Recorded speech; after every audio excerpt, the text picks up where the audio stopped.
안녕하세요. 이슈이스타 시간입니다. 조 바이든은 과연 미국 대통령의 임무를 끝까지 수행할 수 있을까? 바이든을 지지하지 않는 국민들은 물론이고 좌파 진영과 언론에서도 이런 의문이 쏟아지고 있습니다. 미국이 백악관 행사 동영상 하나로 발칵 뒤집혀졌는데요. 일단 한번 보시죠.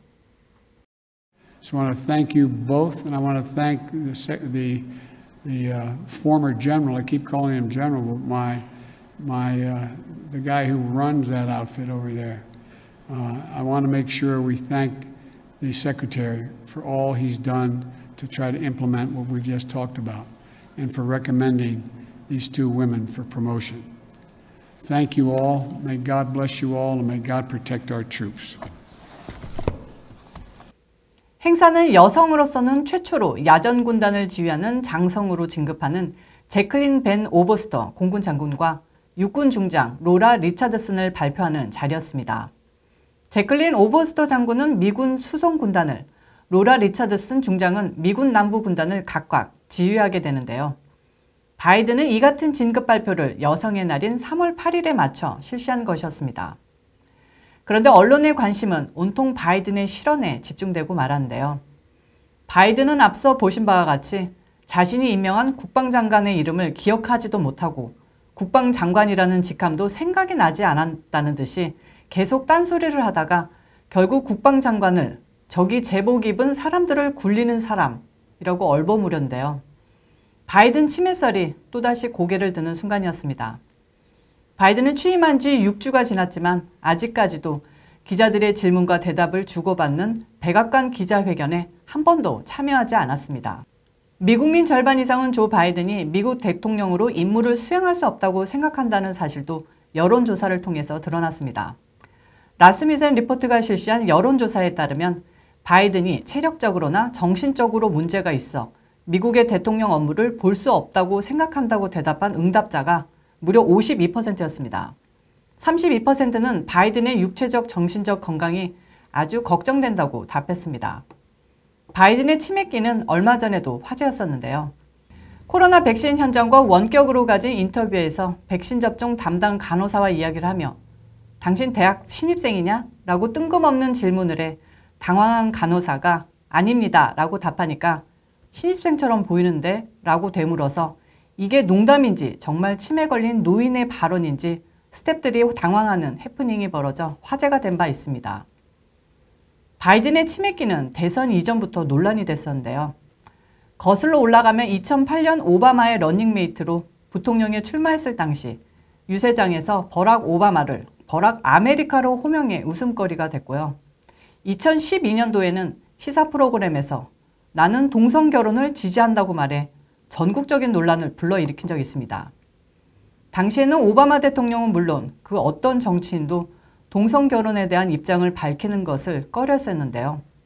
그런 바이든의 발언이 용기가 아닌 말실수였던 것으로 드러나 또 한 번의 웃음거리가 됐었습니다. 자, 이제 취임한 지 2달이 된 바이든인데요.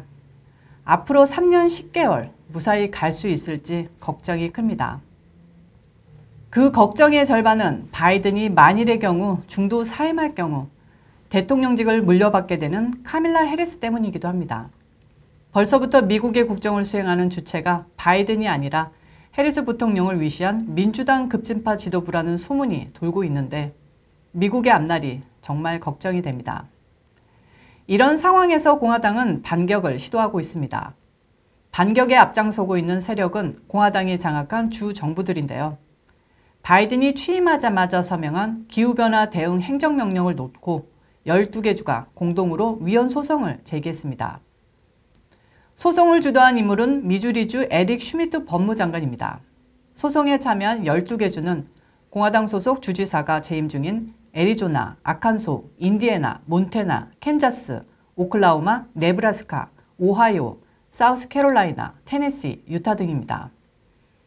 소장에 따르면 바이든이 온실가스 문제에 대한 새로운 규제를 시행할 헌법적 권한이 결여됐습니다. 또 환경 규제는 각 주 사이에 경제에 영향을 미치는 것으로서 대통령이 아니라 의회의 권한이 있다는 것이 골자입니다. 바이든의 행정명령은 공공토지에서 석유 시추와 프래킹을 금지했고 키스톤 송유관 사업도 중지시켰습니다.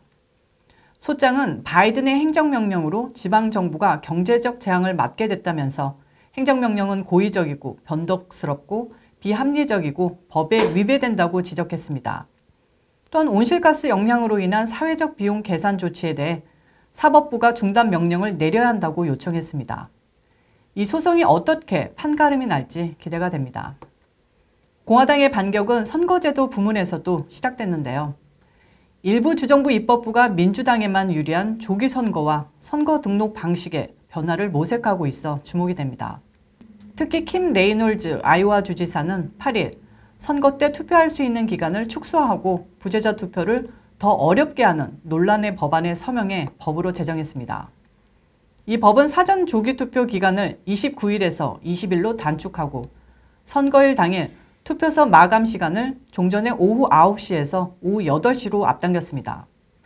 또한 부재자 투표에 대한 여러 새로운 규제를 부과했는데 유권자가 먼저 요청하지 않을 경우 선거 관리들이 부재자 투표 신청서를 보내주는 것을 금지하고 투표용지가 선거일 마감 전 카운티에 도착하도록 의무화하는 내용이 포함됐습니다. 레이놀즈 주지사는 모든 선거의 공명성을 보호하는 것은 우리의 의무이자 책임이라며 이 법은 아이오와의 선거 관리들에게 선거일, 부재자 투표, 데이터베이스, 유지 관리, 명쾌한 이의제기 절차와 관련해 일관된 지침을 제공해 통일성을 강화할 것이라고 말했습니다. 지난 대선에서 논란이 됐던 조기 투표, 부재자 투표의 공정성을 높이고 부정의 가능성을 줄이는 법 개정이라 보수층은 반기고 있는데 당연히 민주당이나 CNN 같은 좌파 언론에서는 난리가 났습니다. 자, 이슈 이슈다는 여기까지입니다. 시청해주셔서 감사합니다. 오늘 이곳 날씨가 화씨 70도, 그러니까 섭씨로는 약 20도를 웃도는 봄 날씨를 보였는데요. 그래서 처음으로 제가 이렇게 반소매 옷을 입었습니다. 워싱턴에서 지내다 보면은 한국 날씨가 일주일이나 한 열흘 정도 비슷하게 여기로 재현이 된다는 느낌을 받거든요. 거기에서 한 열흘 전쯤 비나 눈이 많이 올 경우에는 이쪽에서도 한 열흘쯤 그 정도 뒤에 비슷한 날씨가 여기가 연출이 되기도 하는데요. 이곳에 지금 봄 느낌이 만연하게 느껴지는 거 보니까 한국에도 한 열흘 전쯤 지금 따뜻한 봄 날씨가 연출되는 것 같은데요. 화사한 봄 날씨에 한번 야외에서도 촬영을 한번 시도해 보도록 해보겠습니다. 오늘도 변함없이 좋아요와 구독, 알림 설정 꼭꼭꼭 눌러주시고요. 내일 뵙겠습니다.